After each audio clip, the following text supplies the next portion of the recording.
सबसे पहली बात तो हमने इलेक्शन कमीशन से ये रिक्वेस्ट की थी कि जो 12 डॉक्यूमेंट्स देना है उन वोटर्स का नाम दोबारा ड्राफ्ट लिस्ट में आने के लिए जिनका 2002 में नाम नहीं है, उनका नाम नहीं है, उनके पिताजी का, माताजी का, उनके दादा दादा नानी का नाम नहीं है, वो 12 डॉक्यूमेंट में एक डॉक्यूमेंट तो तेलंगाना में एनआरसी नहीं हुआ, वो डॉक्यूमेंट चला गया। दूसरा है परमानेंट रेजिडेंस सर्टिफिकेट, वो तेलंगाना में नहीं दिया जाता। फैमिली रजिस्टर वो तेलंगाना में नहीं है। आधार सिर्फ एक डॉक्यूमेंट कबूल नहीं होता। तो 12 में तो ऐसे ही 4 चले गए। अब बचे कितने? बचे 8 ही ना। अब 8 डॉक्यूमेंटेशन के लिए हमने इलेक्शन कमीशन से कहा था कि आप पैन कार्ड इसमें शामिल कर लीजिए, क्योंकि पैन कार्ड की बुनियाद पर मैं वोट डाल सकता हूं। स्टेट गवर्नमेंट ड्राइविंग लाइसेंस देती है, उसकी बुनियाद पर वोट डाल सकता हूं। State government food security card देती है, उसकी बुनियाद पर मैं वोट डाल सकता हूं। तो इलेक्शन कमीशन ने उसको कबूल नहीं किया। दूसरा, हमने इलेक्शन कमीशन से कहा था कि जो एनोमलीज हैं, अगर 2002 में मैन्युअली वोटर लिस्ट बनाई गई थी जिसको इलेक्शन कमीशन ने बनाया, अगर उसमें स्पेलिंग मिस्टेक है तो उसको आप प्रेजेंट कैसा मुझे आप पेनलाइज करेंगे? भाई, अगर किसी का नाम एस प्रमोद था 2002 में, अब आ गया सौरभ प्रमोद 2026 में, तो इलेक्शन कमीशन बोल रहा है ये एनोमली है। किसी के 6 बच्चे हैं, एनोमली है। कौन सा कानून है जो 6 बच्चे रहे तो नाम नहीं आएगा? 15 साल का फर्क होगा अगर पेरेंट्स में और चिल्ड्रन में, नहीं होगा। 40 इयर्स का से कम होगा ग्रैंडसन में, ग्रैंडफादर में, नहीं होगा। ये कैसा होगा बताइए? एनोमलीज कैसा होगा? हम बोले इसको करेक्शन के लिए। आखिरी और एक बात, ये एक्सरसाइज शुरू से पहले प्री एसआईआर मैपिंग ईसीआई ने की। पहले ये बताया गया था कि प्री प्रिंटेड फॉर्म आएगा, राइट? हम अब नहीं आएगा। अब सिर्फ जो 2026 में जिसका नाम है वोटर लिस्ट में, उसको घर पे लाके देंगे बीएलओ फॉर्म। वोटर को, इलेक्टर को 2002 का पूरा अपना डिटेल लिखना पड़ेगा। हमने कहा कि जब आपके पास प्री एसआईआर आपने मैपिंग कर ली, वो डेटा आप बीएलएस को दो, booth level assistant political parties की, उसको भी आपने कबूल नहीं किया ईसीआई ने। हमने कहा कि तेलंगाना में उर्दू सेकेंड लैंग्वेज है, आप पूरे इन्यूमरेशन फॉर्म्स इंग्लिश उर्दू में दीजिए, तेलुगु में दे रहे तो ठीक है, दीजिए, इंग्लिश में दीजिए, तेलुगु में दीजिए। अब क्या हुआ कि सिर्फ हैदराबाद डिस्ट्रिक्ट में सिर्फ इंग्लिश में दे रहे हैं। कई ऐसे लोग हैं जो तेलुगु नहीं जानते, वो लोग क्या करना चाहिए? कैसा वो भरेंगे बताइए? और मॉनसून सीजन है, टाइम बहुत कम है। तो ये चीजों से हमको फिक्र हो रही है। हमारी पार्टी, आप जानते हैं कि हमने पिछले 2 महीने से पूरे हैदराबाद तेलंगाना में हमने एक ऐप बनाया है जिसमें 2002 की वोटर लिस्ट है, लेटेस्ट वोटर लिस्ट है। उसके जरिए से हम जितना हो सके अपने लेवल पर हम तो कोशिश कर रहे हैं वोटर की मदद करने के लिए। मगर अब बीएलओ जाएगा, कितने लोगों के पास जाएगा, 2 फॉर्म देगा और फिर फोटो लगाकर वोटर को देना पड़ेगा वापस। फिर ड्राफ्ट लिस्ट आएगी, ड्राफ्ट लिस्ट के बाद फिर कितनों को नोटिस जाएगी हमको नहीं मालूम। इसीलिए हम कह रहे थे कि जो प्री एसआईआर मैपिंग हुई हमको इलेक्शन कमीशन दे दे। अभी भी हम रिक्वेस्ट कर रहे हैं आपके जरिए से कि शायद हमारी बात को सुन ले, कि शायद हमारी बात उनके दिल में उतर जाए, ताकि ये पूरी एक्सरसाइज एक इंक्लूसिव हो। देखिए, जनता में एक एप्रीहेंशन है, इसको कोई डिनाई नहीं कर सकते आप, क्योंकि जो वेस्ट बंगाल में हुआ 27 लाख वोटर के नाम नहीं आए, वो अभी भी बैठे हुए हैं कि कब उनका नाम आएगा। और वहां पर बीजेपी सरकार ने एक ऑर्डर निकाल दिया कि जिसका नाम नहीं आया उसको रेशन नहीं मिलेगा, उसको गवर्नमेंट स्कीम में हिस्सा नहीं होगा उसको। फिर सुप्रीम कोर्ट का जजमेंट आ गया कि ईसीआई जिसका नाम एसआईआर में नहीं आएगा उसके नाम फॉरवर्ड करेगा कॉम्पिटेंट अथॉरिटी को। कॉम्पिटेंट अथॉरिटी कौन है? एमएचए है। अब ये और बात है कि 7 करोड़ के लोगों के नाम नहीं आए। तो ये सब चीजें हो रही है ना। अगर ये तो डर है लोगों को कि कहीं हमारे ही देश में कहीं हमारे को वोटिंग राइट छोड़िए हमको स्टेटलेस ना बना दे। तो ये सब एप्रीहेंशन की बुनियाद पर हमने रिप्रेजेंटेशन किया था। आपको कोई सवाल यही है कि आज से शुरू हो रहा है, आप इतने दिन से तैयारियां कर रहे थे, आप निर्देशन भी दिए थे, आपको कोई राहत मिली आपको? नहीं, इलेक्शन कमीशन ने सिर्फ हैदराबाद डिस्ट्रिक्ट में इंग्लिश में फॉर्म्स दे रहे हैं और माँ बाकी पूरे तेलंगाना में तेलुगु में फॉर्म्स जाएंगे। अब जिसको तेलुगु नहीं आती वो क्या करेगा बताइए? और एक ही फॉर्म, 2 फॉर्म दिए जा रहे हैं। अगर उसमें कोई मिस्टेक हो गई तो क्या करेगा वो बताइए? उस पर QR कोड है। अब जैसा कि यहां पर आप लोग, कई हमारे जर्नलिस्ट सहाफी हैं, आप तो तेलंगाना के नहीं, आपको तेलुगु पढ़ना नहीं आता प्रमोद साहब आपको? हाँ, अब पढ़ना कहाँ का, लिखना पड़ेगा ना आपको, नाम लिखना, 2002 की डिटेल लिखना पड़ेगा आपको, मैपिंग हो रही है उनकी डिटेल लिखना पड़ेगा।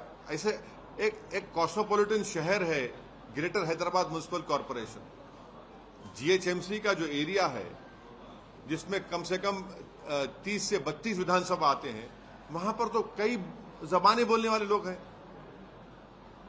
आप चले जाइए साइबराबाद में, हैदराबाद में आ जाइए, कई हिंदी बोलने वाले हैं। ये तो कॉस्मोपॉलिटन शहर है, तो इसलिए हम रिक्वेस्ट किए थे कि ठीक है, उर्दू नहीं तो इंग्लिश में कर दीजिए आप, ये भी एक मुश्किल होगी।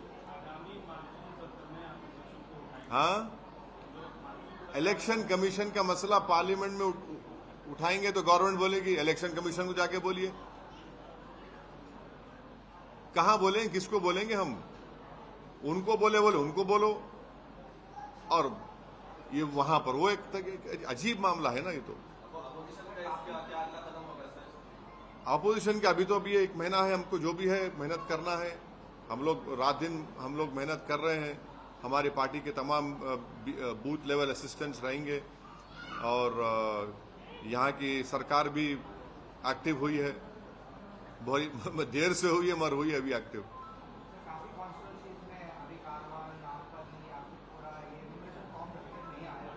तो आज तो पहला दिन है, आना चाहिए, उनको देना चाहिए। यही तो मैं बोल रहा हूं ना कि एक BLO को 1200 वोटर एक बूथ में होते हैं और आप उनको दे रहे हैं 30 दिन।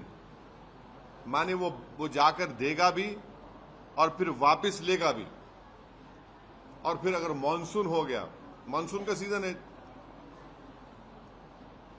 बारिश हो गई और बारिश होगी, ये सब चीजें प्रैक्टिकल डिफिकल्टी, टाइम बहुत कम है। सर, MBA ने कहा है कि पासपोर्ट को सिटीजनशिप प्रूफ नहीं माना जाएगा, क्या कहेंगे? ऐसा जिस राह पर देश जा रहा है, अब ऐसा लगता है कि आने वाले दिनों में बीजेपी का मेंबरशिप का कार्ड सिटीजनशिप का हो जाएगा, यही दिख रहा है। अब आप देखिए कि सेक्शन 6, सबसेक्शन 2 और सबसेक्शन A पासपोर्ट एक्ट का पढ़ लीजिए। वो क्या कहता है कि पासपोर्ट उसी को दिया जाएगा या नहीं, उसको नहीं दिया जाएगा जो भारत का नागरिक नहीं है। अब बताइए क्या करें हम? पासपोर्ट देने के लिए पुलिस वेरिफिकेशन होता है, मैंडेटरी है पुलिस वेरिफिकेशन। अब मिसाल के तौर पर तेलंगाना की पुलिस को पहला प्राइज लेकर आए DGP साहब, क्योंकि वो 4 दिन में पुलिस वेरिफिकेशन कर रहे, वो प्रूफ नहीं है, बर्थ सर्टिफिकेट प्रूफ नहीं है, आधार कार्ड प्रूफ नहीं है, वोटर ID कार्ड प्रूफ नहीं है। भाई क्या प्रूफ है फिर? अच्छा, सिटीजनशिप का सर्टिफिकेट किसको मिलता है मालूम आपको? जिसको सिटीजनशिप मिलता है रजिस्ट्रेशन से और नेचुरलाइजेशन से। अब यहां पर जितने आप लोग खड़े हैं, आपके दादा परदादा भारत में पैदा हुए, भाई नेचुरलाइजेशन तो नहीं हुआ ना। अब कहां से लेंगे सर्टिफिकेट बताइए? यानी सरकार अगर कल चाहेगी तो किसी को बोलेगी तुम नहीं है। अब मैं क्या बताऊं फिर? मेरे में अब मेरे खबरस्तान को तो आप एक्सेप्ट नहीं करेंगे जहां मेरे परदादा हैं या उनके दादा के बाबा हैं। ये अजीब मामला है। फिर सेक्शन 6(2)(a) क्या है? एक वेरीफाइड डॉक्यूमेंट है। अब यही तो सरकार अपने हाथ में इन चीजों को ले रही है और हर एक को वल्नरेबल बता रही है, तो ये तो एप्रीहेंशन पैदा होगा ना। सर, जिस तरह से SR की प्रक्रिया चल रही है, आपको लगता है बंगाल जैसा हाल तेलंगाना का भी होगा? Bharatiya Janata party voting influence करने के लिए कर, जितना कोशिश MIM पार्टी तेलंगाना में, महाराष्ट्र में, अब दिल्ली में हम लोग कर रहे हैं। हमने ऐप के जरिए से जनता को बता रहे हैं कि आप आइए, अपना 2002 की मैपिंग करवाइए, और अगर डॉक्यूमेंट्स आपको बनाना है, माने जिसकी पैदाइश 87 से पहले और 87 के बाद 2003 और 2004 के बाद हुई है, तो मी सेवा सेंटर्स हमने गवर्नमेंट से बोलकर हर असेंबली कॉन्स्टिट्यूंसी में 2-2, 3-3 मी सेवा सेंटर्स का इजाफा करवाया है। ये रियल एप्रीहेंशन है जो बंगाल में हुआ है कि नाम कई लोग अब आज जितने 25-27 लाख नाम जो बोलते हैं, जो आज भी ठहरे हुए हैं कि अब कौन से जगह पर जाकर, ट्राइब्यूनल पर जाकर उनका नाम लिस्ट में आएगा। फिर बंगाल की सरकार ने जो फैसला लिया कि जिसका नाम फाइनल एसआईआर में नहीं आएगा उसको फूड सिक्योरिटी कार्ड उसका कैंसिल हो जाएगा, सब्सिडी नहीं मिलेगी, स्कीम, गवर्नमेंट स्कीम में उसका हिस्सा नहीं होगा। सुप्रीम कोर्ट का जजमेंट है कि जिन लोगों का नाम एसआईआर की लिस्ट, फाइनल लिस्ट में नहीं आएगा, ईसीआई उनको उन नामों को कॉम्पिटेंट अथॉरिटी को फॉरवर्ड करे। ये सब जेन्युइन एप्रीहेंशंस हैं। Are you afraid कि same situation जो बंगाल में हुआ, तमिलनाडु में हुआ, जिस कांग्रेस पार्टी कह रही है, तो are you afraid कि यहाँ पे भी citizens जो है वो आपके सवाल का जवाब ये है कि दूध का जला छाछ को भी फूंक फूंक के पीता है। सर, क्या आपको लगता है कि एसआईआर का जो बात है सियासी तौर पर अहम इंतखाबात को नजर में रखते हुए जानबूझकर किया गया? एसआईआर तो पूरे मुल्क में हो रहा है, ये तो थर्ड फेज ऑफ एसआईआर है, पूरे मुल्क में हो रहा है, और सुप्रीम कोर्ट ने उसको वैलिड करार दे दिया है। जब सुप्रीम कोर्ट का फैसला तो कानून की शक्ल इख्तियार करता है। मगर हम इलेक्शन कमीशन से यही गुजारिश कर रहे थे, रिक्वेस्ट कर रहे थे कि आप उसको इंक्लूसिव करिए। भाई कौन सा आसमान गिर जाता अगर आप ड्राइविंग लाइसेंस ले लेते जो तेलंगाना स्टेट सरकार देती। फूड सिक्योरिटी कार्ड आप इंक्लूड करते तो फायदा ही होता, गवर्नमेंट का दिया हुआ कार्ड है वो। और फिर पैन कार्ड, उसकी बुनियाद पर मैं वोट भी डाल सकता हूं। तेलंगाना में तो हम तीन डॉक्यूमेंट से तो महरूम है ना। यहां पर एनआरसी नहीं हुआ, यहां पर परमानेंट रेजिडेंट सर्टिफिकेट किसी को नहीं दिया जाता, फैमिली रजिस्टर यहां पर नहीं है। अब जो भी हमको 8 डॉक्यूमेंट से काम चलना पड़ेगा, और एनोमलीज का मसला है। हाँ बोलिए।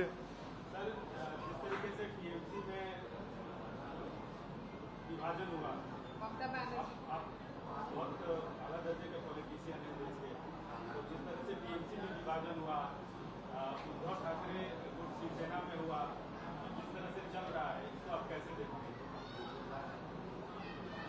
क्या देख रहे हैं? देख रहे हैं सब छोड़ के भाग रहे हैं। भारत की सियासत की लैला तो हमको आपने बना दिया, और हम पे इल्जाम लगाते कि चुनाव लड़ने से फायदा होता है, नुकसान होता है, जो भी है बकवास बकते हैं। अब पूरे भाग रहे हैं तो क्या बोलेंगे उनको? हम लगता है कि हम हमसे कंपटीशन कर रहे हैं कि बी टीम कौन होगी। अब आप बताइए, आप कौन जिम्मेदार है इसका? जो कल तक हमको गाली देते थे वो अब बीजेपी में जाकर बैठे हैं। अच्छा, ये मध्य प्रदेश का मुख्यमंत्री का वो एक्सपोजे आया, एक इंडियन एक्सप्रेस अखबार रिपोर्ट किया कि उनके परिवार को फायदा हुआ, अखबार ने रिपोर्ट किया। उत्तर प्रदेश के पूर्व मुख्यमंत्री उनकी तायद में खड़े हो गए। क्यों खड़े हो गए भैया? क्योंकि वो यादव है, वो भी यादव है। माने यादव होगा, पार्टी को नहीं देखा जाएगा। और जब ओवैसी संविधान की डायरेक्टिव हमारे आर्टिकल 37 का हवाला देकर पॉलिटिकल जस्टिस की बात करता है अल्पसंख्यक समाज के लिए, तो पूरा आसमान सर पर उठा लिया जाता है।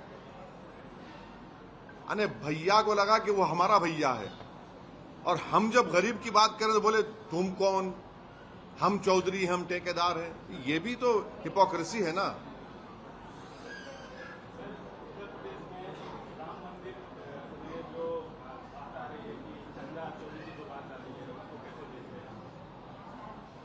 अब नहीं मालूम, हम तो इंतजार में हैं कि एफआईआर कब होगा, और एफआईआर के बाद किसका घर तोड़ा जाएगा,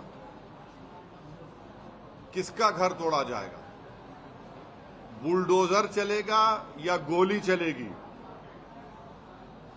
आस्था की बुनियाद पर आपने सब कुछ कर दिया, अब आस्था की बुनियाद पर क्या ये भी बर्दाश्त किया जाएगा? ये सरकार को तय करना है। एफआईआर क्यों नहीं हो रहा है, और फिर एफआईआर अगर होगा तो या गोली चलेगी पैर पे या बुलडोजर चलेगा घर पे, क्योंकि ये तो सिर्फ मुस्लिम समाज के ऊपर ही चल रहा है ना। उत्तर प्रदेश में सब उस पर चल रहा है। क्या आप देख लीजिए कि रोड पे नमाज नहीं पढ़ना, जब किसी मजहबी यात्रा होती है तो दुकानें बंद कर देना। आपने तो रूल ऑफ लॉ को भुला दिया उत्तर प्रदेश में। रूल बाय गन से सरकार चल रही है। तो अब रूल बाय गन से चल रही है तो फिर इसमें क्या हो रहा है बताइए? बिहार का भी मसला आया है। हाँ, बिहार का भी मसला आया है। एक नवयुवक को गोली मार दी गई अमृत तिवारी की, जो सोशल वर्क का काम कर रहा था। हालांकि अरे आप खुल के बोलिए ना कि ब्राह्मण समाज खड़ा हो चुका है वहां पर। क्यों अल्फाज चाप चाप के बोलते हैं? ब्राह्मण समाज को लगता है कि हमारे आदमी को गैर जरूरी के गोली मार दी गई। अब हो ही तो हम कह रहे हैं। अरे भैया, इंसान तो सब हैं। जिस पे जुल्म होता है तो जुल्म रोकने के लिए तो कुछ करना पड़ेगा ना। आपको क्या लगता है सर, ब्राह्मणों को भी एकजुट होकर के इस पर कार्रवाई करनी चाहिए? बीजेपी के जो निर्णय है भाई, वो समाज बड़ा स्ट्रांग समाज है। बहुत ज्यादा पढ़े लिखे लोग उनके पास हैं और वो सब देख रहे हैं, इस बात को महसूस भी कर रहे हैं वो। हाँ, बिहार की सियासत करते रहे हैं। अभी कर रहे हैं, करते रहेंगे। खिदमत करते हैं। सीमांचल जिंदाबाद का नारा हमने दिया और देते रहेंगे। बहुत सारे लोग उस मुद्दे की काउंटर हुआ उसके घर गए हैं। बहुत सारे लीडर गए हैं, चाहे किसी भी पार्टी के हों। क्या असदुद्दीन ओवैसी? अरे हम तो खंडन कर रहे हैं भाई बैठ के। अख्तरुल ईमान ने भी किया और लड़ेंगे इंसाफ के लिए। सवाल ये है कि वीडियो डाल रहा है वो, इससे बड़ा प्रूफ क्या हो सकता है? अब बताइए आप। हाँ, आप एमईए का statement passport is not a proof of citizenship statement में आपका क्या ऑब्जेक्शन है sir? What do you think 2030 तक आपको ये हाँ, नहीं, एक ही कार्ड होगा सिटीजन, बीजेपी का मेंबरशिप कार्ड, बस वो बताया जाए। इससे पहले भी पासपोर्ट नहीं था सर। देखिए, इससे पहले नहीं था तो पहले क्या था?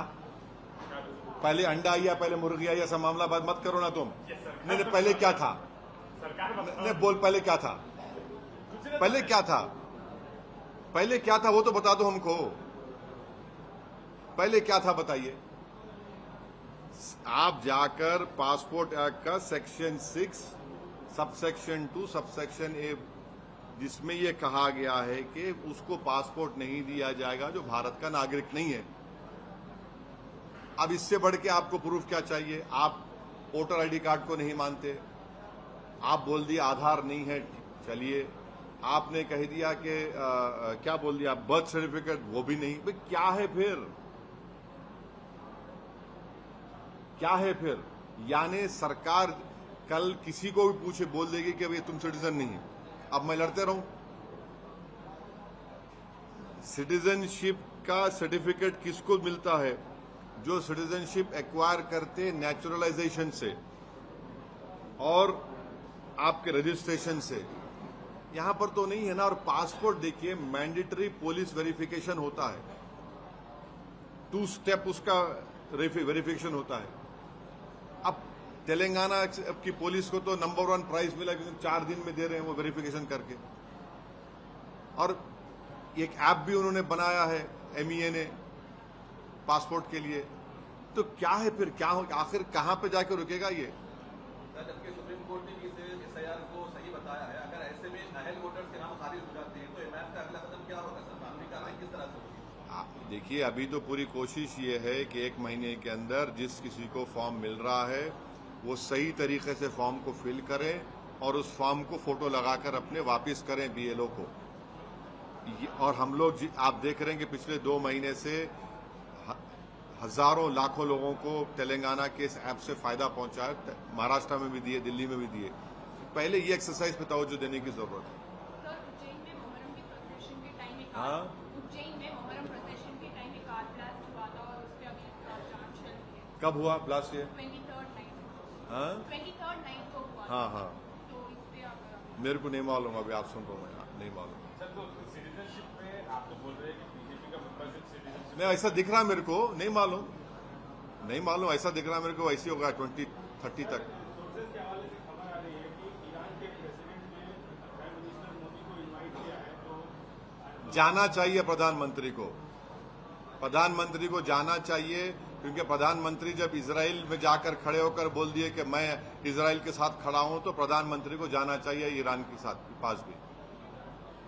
हमारी फॉरेन पॉलिसी ये रही है कि हम सबके साथ रहते हैं, अपना देश का फायदा देखते हैं। इजराइल के साथ हम जाकर पूरा अपना उधर ही लगा दिया, उधर हमारी 70 साल की पूंजी को हमने इजराइल के साथ लगा दिया। अब देखिए क्या हुआ, यही इजराइल ट्रंप के साथ मिलकर जंग की शुरुआत की, और यूनाइटेड नेशन की इंक्वायरी कमीशन की रिपोर्ट आई जस्टिस मुरलीधर की, जो भारत के जज थे। उन्होंने क्या कहा कि 20,000 बच्चों को नेतन्याहू की जेनोसाइडल सरकार ने मार दिया, 44,000 बच्चों को जख्मी किया, वहां पर फेमाइन क्रिएट किया गया लोगों को भूखा रहने के लिए। और वो जिस सरकार जिसके साथ हम ठहरे हुए हैं, मोदी जी आकर बोले हैं ये बात, वो तो पूरे विश्व की जिस रेसिस्ट सरकार है, एथनिक क्लेंसिंग हो रहा है पैलेस्टीन ऑक्यूपाइड टेरिटरीज में, वेस्ट बैंक में, हम कुछ नहीं बोलते हैं। बराबर जाना चाहिए प्रधानमंत्री को ईरान को, और वो उनका लीडर है, वो उनका वो अमेरिकन बॉम्बिंग में, इजराइल बॉम्बिंग में उनकी मौत हुई है, और पूरे शिया दुनिया के वो तो बहुत बड़े रहबर थे। जाना चाहिए, क्यों नहीं जाना चाहिए? उनको नहीं भिजाइए, प्रधानमंत्री खुद जाइए। एक डेलीगेशन बना दिए, भिजा दिए 4-5 को, नहीं, प्रधानमंत्री खुद जाएं, ताकि दुनिया को मालूम हो सके कि हम ग्लोबल साउथ के साथ भी हैं। हमारी फॉरेन पॉलिसी ये क्या है भाई? हम कुछ बोलते नहीं है इसराइल के बारे में, हम ट्रंप के बारे में कुछ बोलते नहीं है। वो बोलेगा तो हम ऑयल खरीदते हैं रशिया से, वो बोलेगा तो ईरान से खरीदते, नहीं बोला तो खामोश बैठ जाओ। ट्रेड डील होगा तो $500 बिलियन का ट्रेड करो, कहां से करेंगे?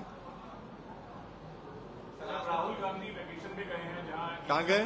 वेकेशन पे गए हैं, बीजेपी के लिए समर वेकेशन मना रहे हैं, शायद प्रोसेस चल रहा है समर वेकेशन। देखिए, मुझे किसी के घर में घुसकर दरवाजा खोलकर किसी कमरे में झांकने की आदत नहीं है।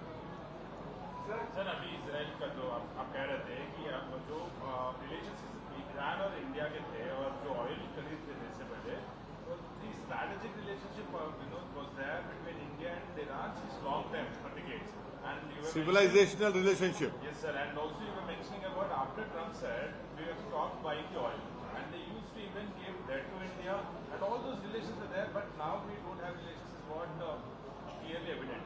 What do you think Prime Minister should go there, and how should we continue our relations? No, I hope that the Prime Minister would accept the invitation on the burial of their late leader of Iran. I hope the Prime Minister himself goes. It will be a very, very strong messaging, not only to